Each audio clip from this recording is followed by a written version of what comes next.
نحمده ونصلي على رسوله الكريم اما بعد فاعوذ بالله من الشیطان الرجیم بسم اللہ الرحمن الرحیم خیرکم من تعلم القرآن وعلمہ صدق اللہ العظیم۔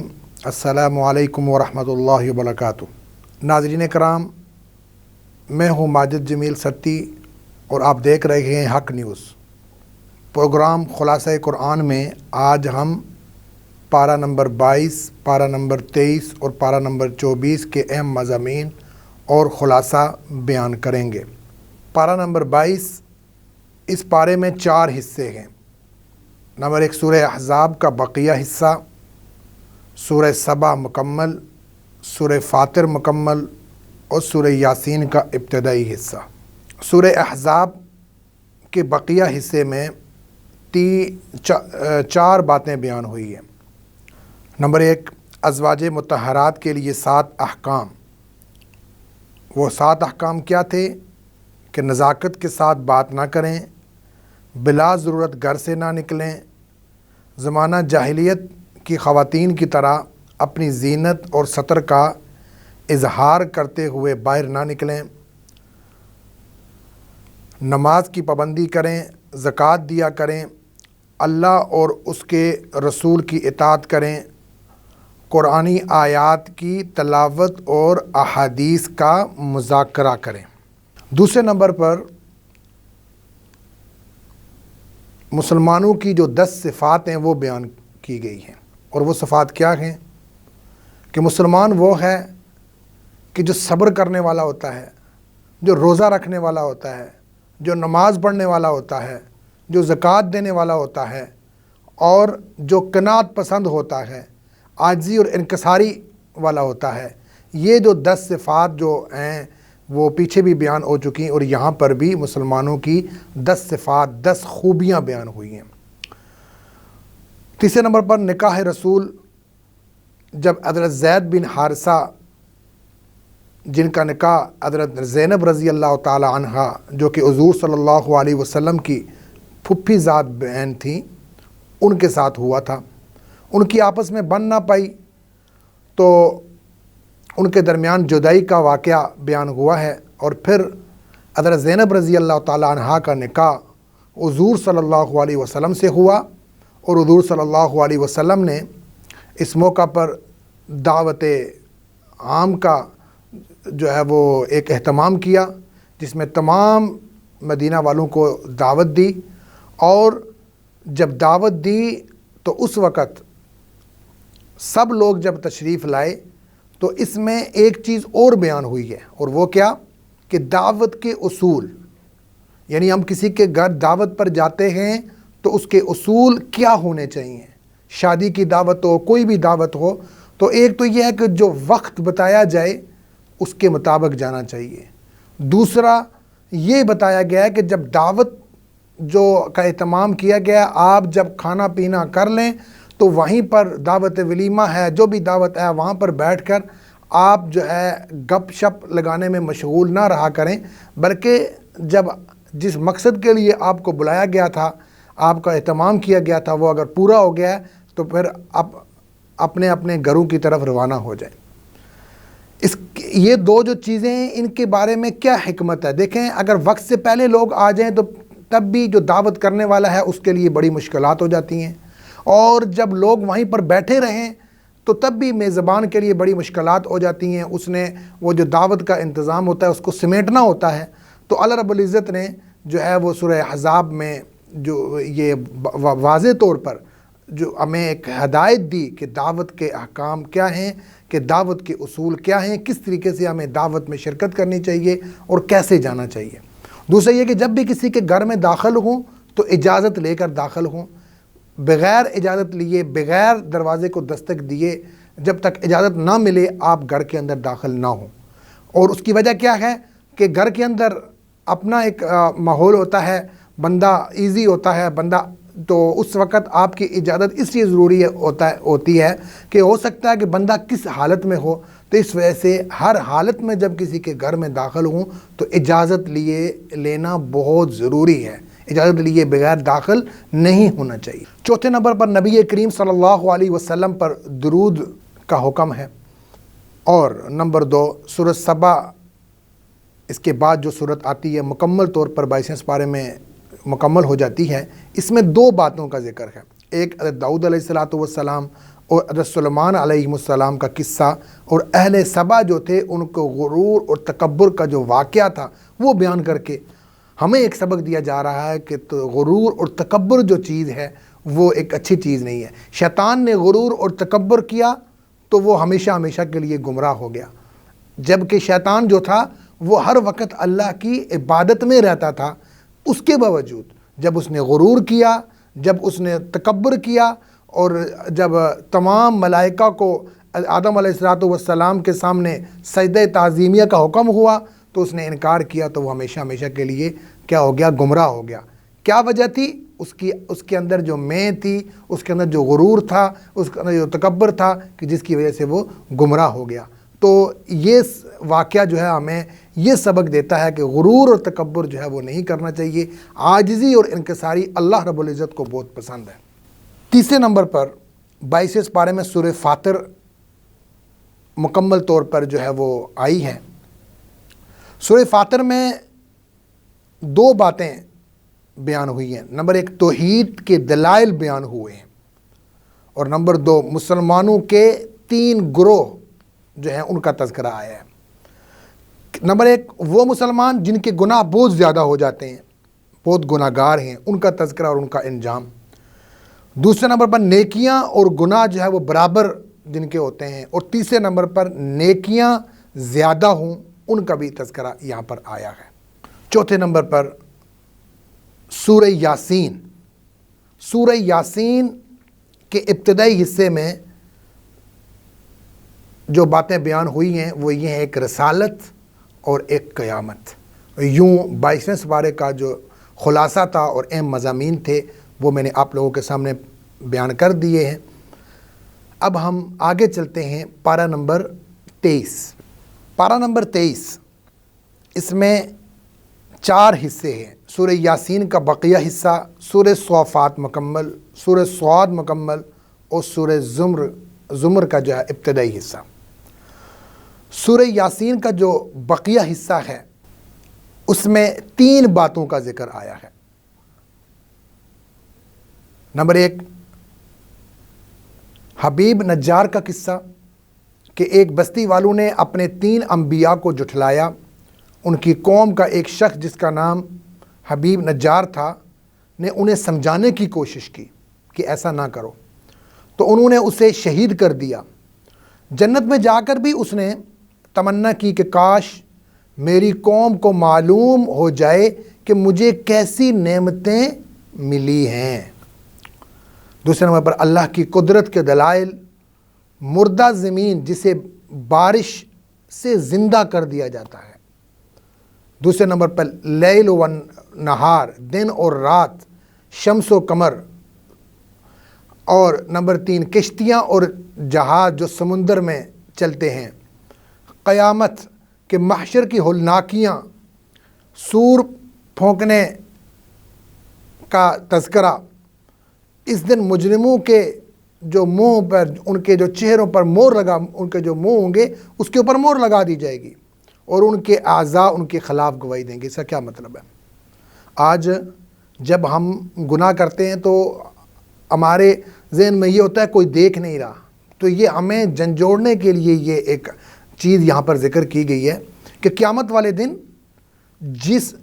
جس اعضاء کے ساتھ ہم نے گناہ کا کام کیا ہوگا وہ عضو ہمارے خلاف گواہی دے گا۔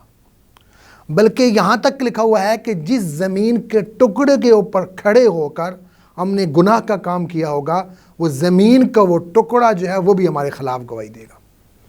کیا مطلب؟ زبان سے ہم نے اگر کسی کی غیبت کی ہوگی تو ہماری زبان اس وقت خود گواہی دے گی کہ اس نے مجھے استعمال کر کے غیبت کیا ہے، مجھے استعمال کر کے جھوٹ بولا ہے۔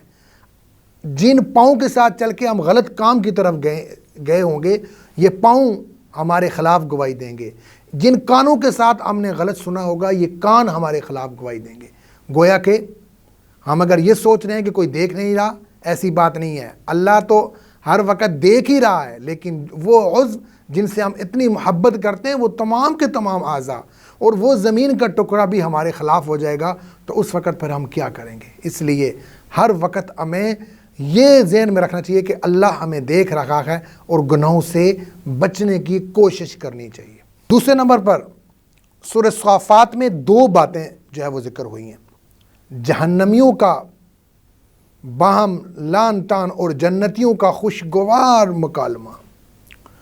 انبیاء کرام علیہ السلام کے قصے، حضرت نوح علیہ السلام، حضرت ابراہیم علیہ السلام کی دعوت توحید، انہیں بیٹے کو ذبح کرنے کا حکم اور اس کی تعمیر بھی ہو گئی، اور حضرت موسیٰ علیہ السلام اور حضرت ہارون علیہ السلام کا قصہ، حضرت الیاس علیہ السلام کا قصہ، جنہیں شام میں ایک ایسی قوم کی طرف نبی بنا کر بھیجا گیا تھا جو بال نامی بت کی عبادت کرتے تھے۔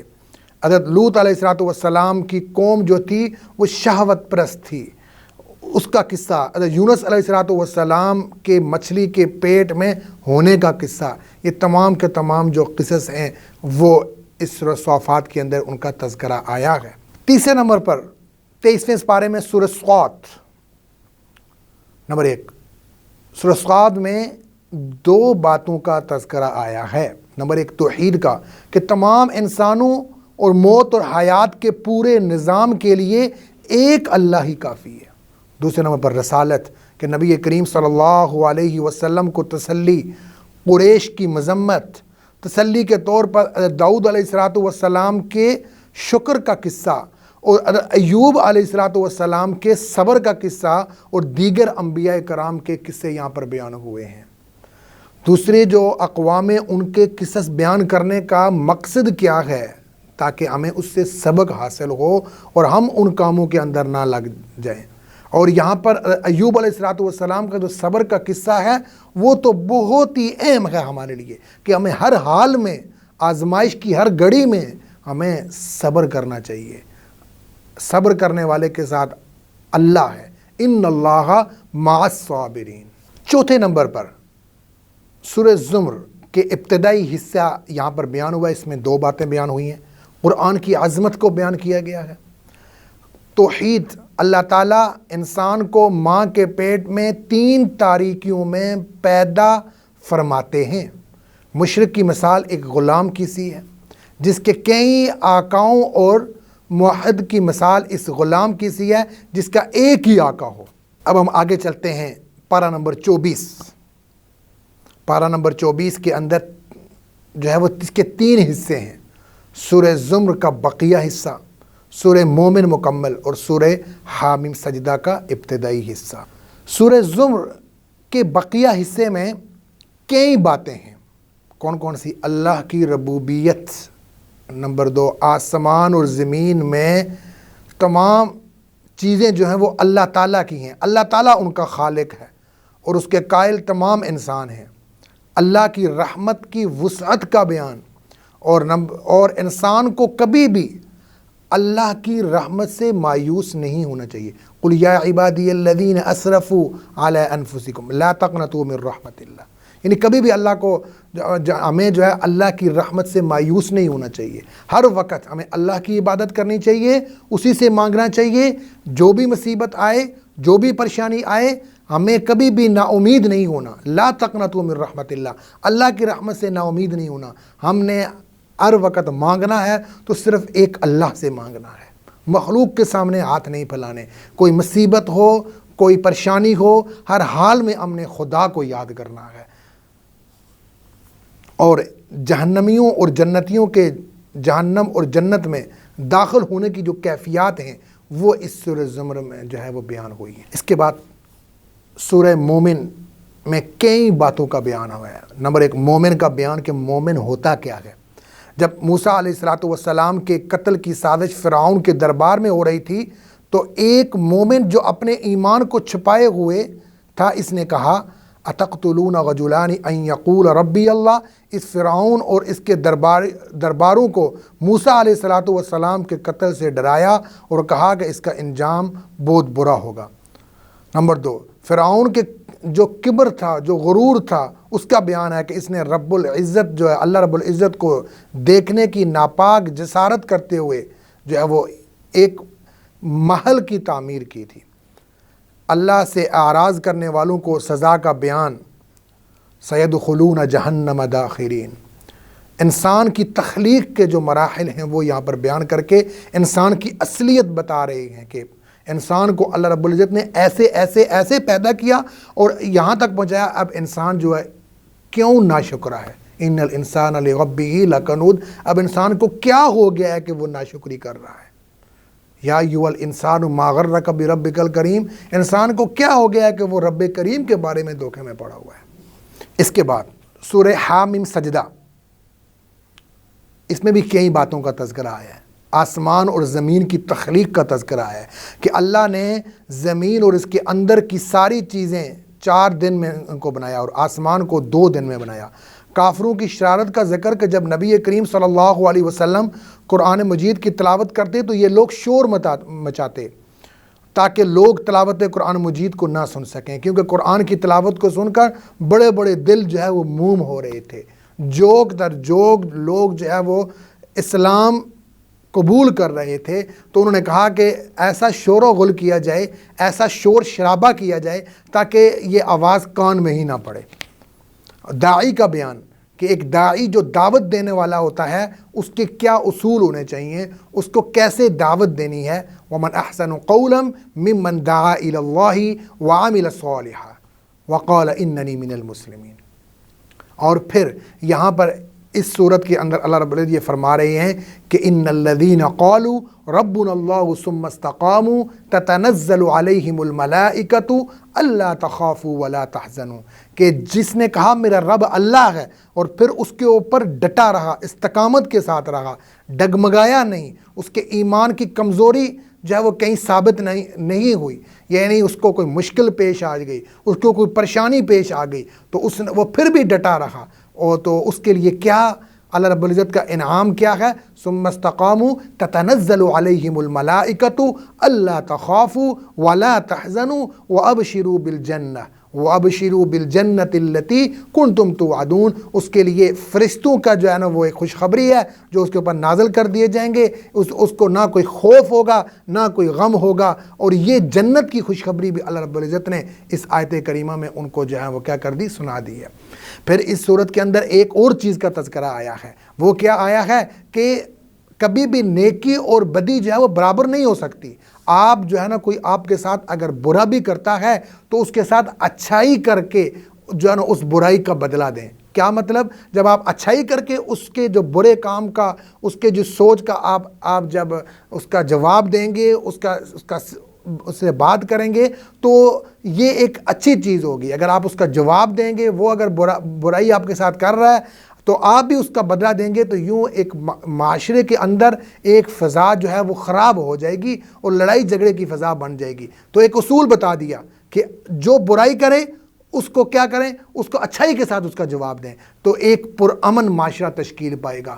تو یوں سورۃ جو ہے وہ حامیم سجدہ جو آپ کے سامنے بیان کی ہے، اس کا جو ابتدائی حصہ 24 پارے کا تھا، اس کے اہم مضامین اور خلاصہ جو بیان کیا ہے یہ ہے۔